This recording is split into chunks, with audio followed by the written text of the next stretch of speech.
Hey you guys, welcome back to the salon. So today, this is a movie that I had been wanting to see for a very long time. I actually first saw this back in 2016 and I did a rewatch of it like before I did this video. I think what attracted me to it so much in the first place was I kept seeing it like back in the, 2015, 2016.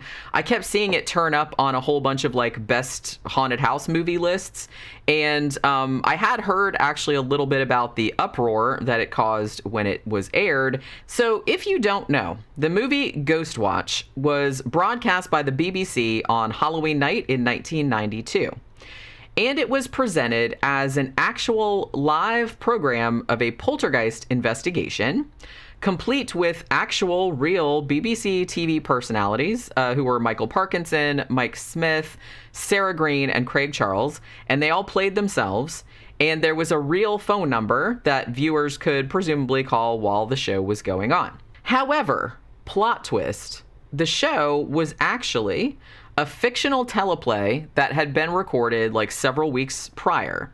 So anybody who called the phone number during the ostensibly live show heard a pre-recorded message like explaining that the show was fictional and then prompting the caller to kind of like record their own personal experiences with the paranormals, in case they needed to use it on a later date for whatever reason. So much like Orson Welles' infamous War of the Worlds broadcast. Apparently, back in 1992, a shit ton of viewers did not get the memo that Ghostwatch wasn't real and were understandably very concerned. And then, as it went on, got completely and totally wigged out as they watched some of their very favorite Beeb presenters being terrorized by what appeared to be an increasingly violent haunting occurring on live television. Now, adding to the realism of Ghostwatch was what I thought was a very clever conceit of callers during the show complaining about paranormal activity like stopped clocks and like, inexplicably broken glass like in their own houses as the program went on. And that kind of gave the whole thing this feeling that it can get you too. Like it gave it like that kind of, that added verisimilitude, which I thought was like really cool. So I have to say, like, I guess in these more cynical, post-Blair Witch times where we have, metafictions, found footage, mockumentaries, like everybody's just aware of all those kind of tropes. So it's probably kind of hard for modern people to imagine how so many people could have been fooled by the BBC's inventive little Halloween prank. Though I should say that even as recently as 2012, and I'm sure like more recently than that, many dumbasses like fell for that fake as shit mermaid documentary that Discovery did. If you guys remember that, like people thought it was real, even though clearly it was fake. So, maybe we can't judge the people of 1992 too harshly.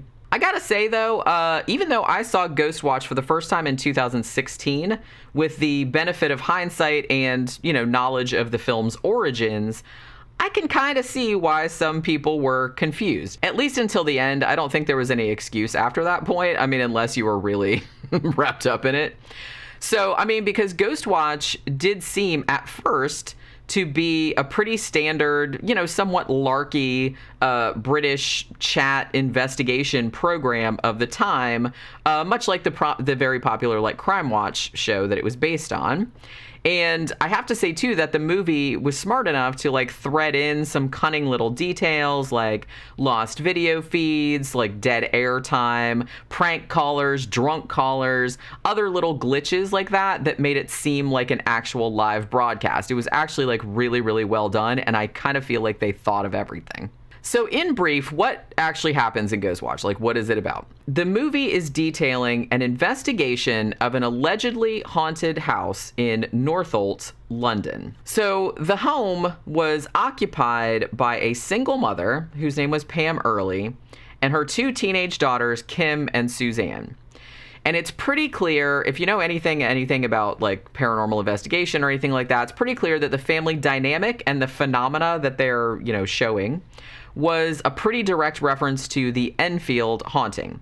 Matter of fact, Guy Lyon Playfair, who had been on the Enfield investigation and wrote a book about it called This House is Haunted, he actually worked as a consultant on Ghostwatch, so the similarities shouldn't be that surprising. That's essentially what he used as like a template.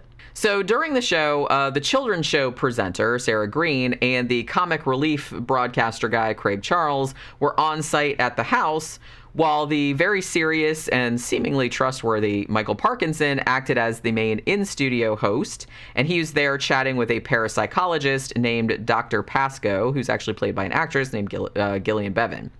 Now, Mike Smith, who was Sarah Green's real-life husband and a popular presenter in his own right, he kind of manned the phones and kept giving ongoing reports on the public's reactions to what was unfolding, like during the investigation, before them. Now, although the movie is obviously a little dated now, like I said, this was 1992, it's actually, gotta say, pretty damn effective still.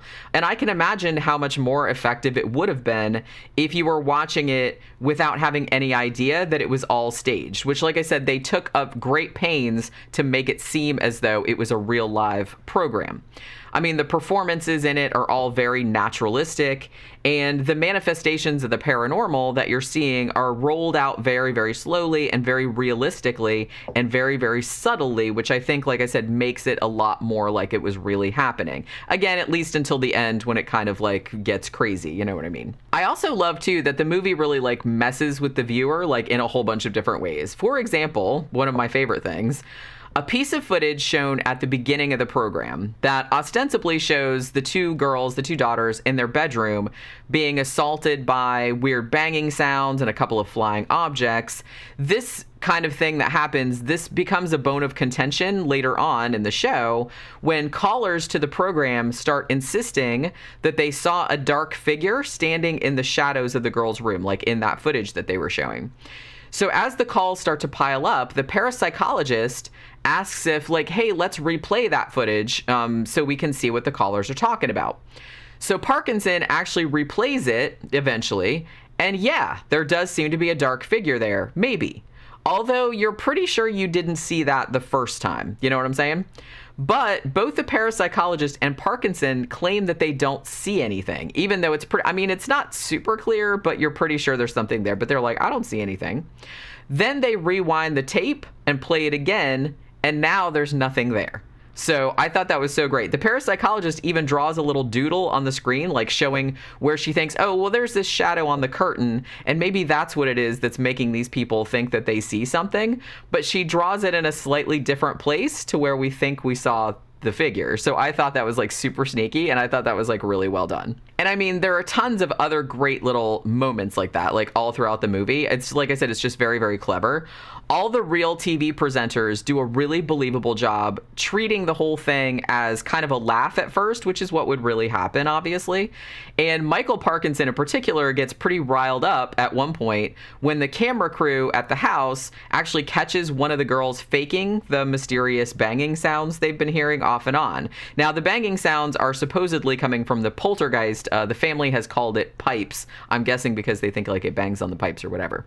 So Michael Parkinson gets very, very huffy, and he's like, look, I just want to end this whole show. This is like a charade and a shit show or whatever. He doesn't say shit show. I said that, but you know what I mean? He's like, they're just faking and this is bullshit. But the parapsychologist starts arguing with him. It's like, no, just because, the girl was caught faking one time, that doesn't mean that some of the other manifestations aren't real, because she, meaning the parapsychologist, Dr. Pascoe, she's like, I've actually been to the house and I investigated it myself, and I saw a whole bunch of inexplicable things there that could not have been faked by the children. And I have to say too that this also had direct parallels with the Enfield case, the real one, where the girls were actually caught faking a couple of times.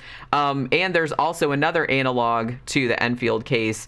There's a tape that the parapsychologist plays in the studio, like in Ghostwatch, and it's supposedly a recording of one of the girls talking in this really creepy spirit voice.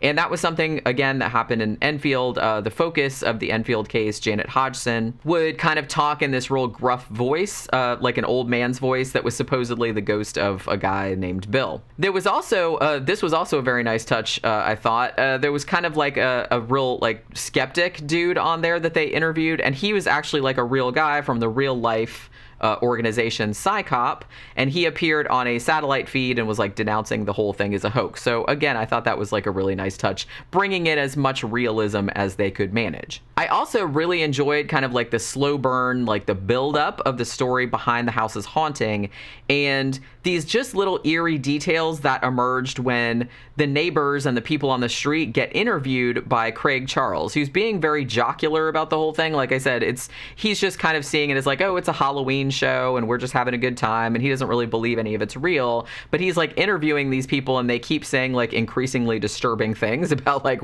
maybe why, like some weird shit that happened around this neighborhood. Like you have bystanders mentioning, oh, there were missing girls from the neighborhood, there were beheaded pregnant dogs found in the playground.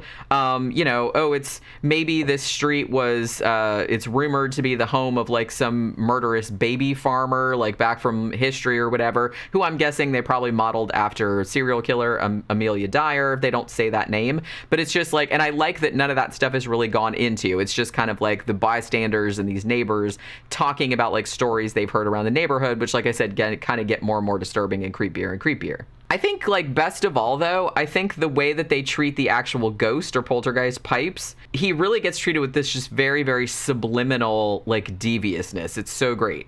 Now, according to most accounts that I've been able to find on the internet about Ghostwatch, Pipes actually appears in the movie, I believe, like 8 or 9 times.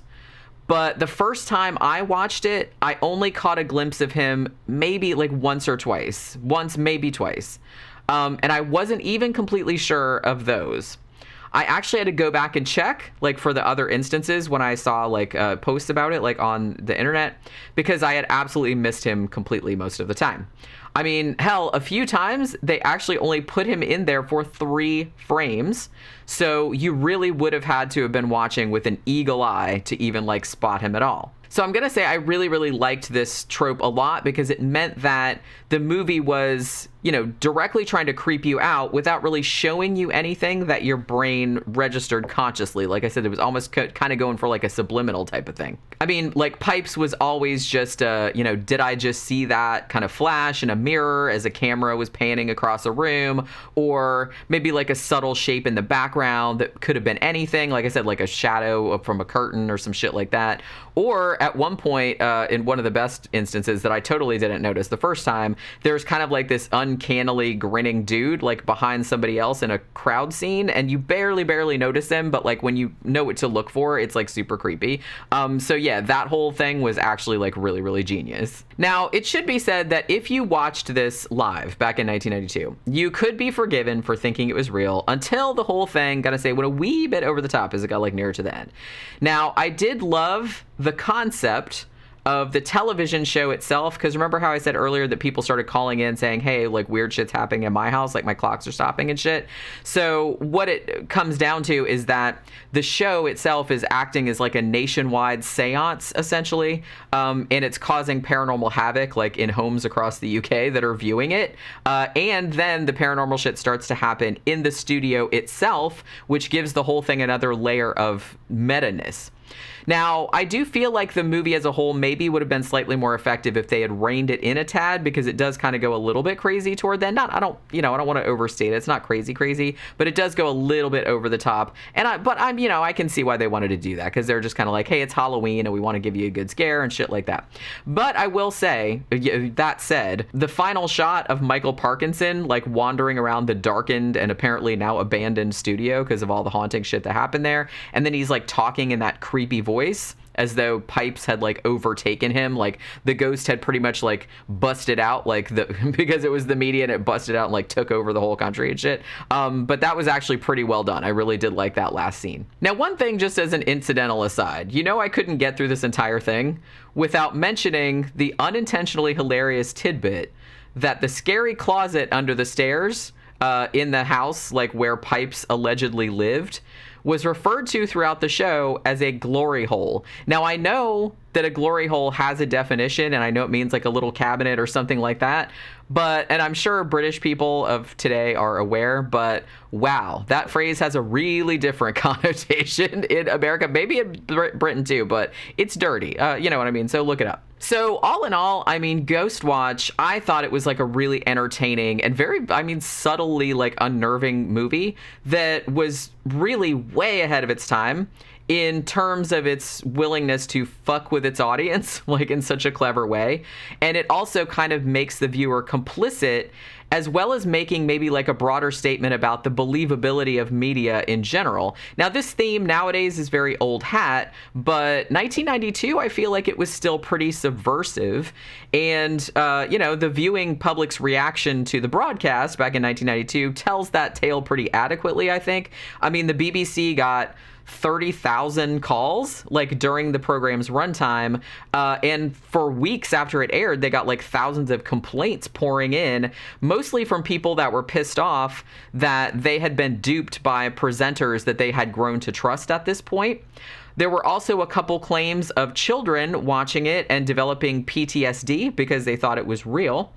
And there was actually one really sad case of a, you know, mentally disabled boy taking the whole thing far too seriously and actually like committing suicide like a few days after it aired because he thought, again, like he thought the whole thing was real. So the BBC actually ended up, they were forced to issue an apology for it and never, as far as I know, like broadcast the program again. You can still get it, and I believe it's on the Internet Archive now as of 2017, but they never like showed it on TV again because of the big like controversy that it caused. But it did develop a cult following in the ensuing years, obviously, and was eventually released on DVD. And there was even a documentary about it, like made in 2013.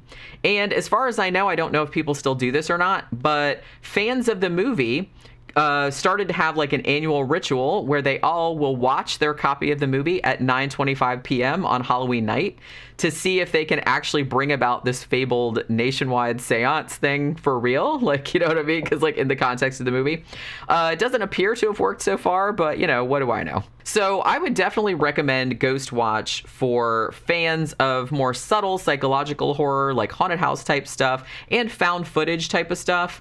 But I will say kind of try to approach it from the perspective of the time to really appreciate it. I mean, that's probably hard to do. Like I said, if you can't remember a time when Blair Witch wasn't a thing, when found footage, when mockumentaries weren't a thing, when they weren't everywhere. And, you know, when this was like really pre-internet, so you didn't really have a thing where people were just doing like ARGs and stuff like that. So, you know, nowadays people are really savvy or like really hip to it, but back then they probably wouldn't have been. So yeah, so it's probably hard to do, but I'm just telling you to do that anyway.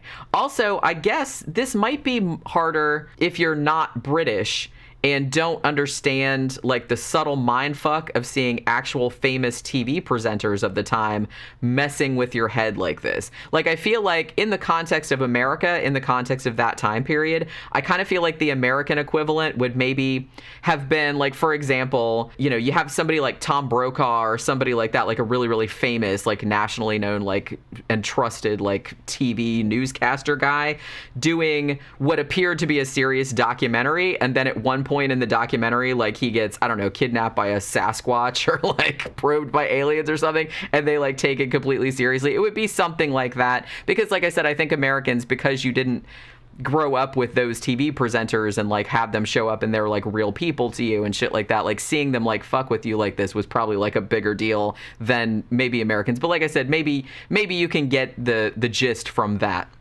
like the example that I gave you. But other than that, like I said, if you're really into found footage, if you really like this kind of like creepy mockumentary style thing, like definitely give this a watch. It's really, really good. I enjoyed it very, very much. And I really love like reading about the whole furor that it caused as well. That's also very entertaining in its own right. But yeah, definitely recommended. Like I said, I'm sure you can stream it somewhere at this point. I think you can maybe watch it for free. I'm not sure. Like I said, it's on the Internet Archive as of a couple couple years ago, so I'm sure it's probably pretty easy to watch nowadays. But that'll do it for this installment. Thanks for dropping by the salon. Remember to like, share, and subscribe if you enjoyed this video, because I'm trying to, grow this little channel a little bit. Also, remember to please go visit scaresalon.com, and there's a whole bunch of other like written movie reviews and book reviews and all kind of different stuff about horror that you can read and entertain yourself for hours and hours at a time. And I will see you guys again on the next one. Bye.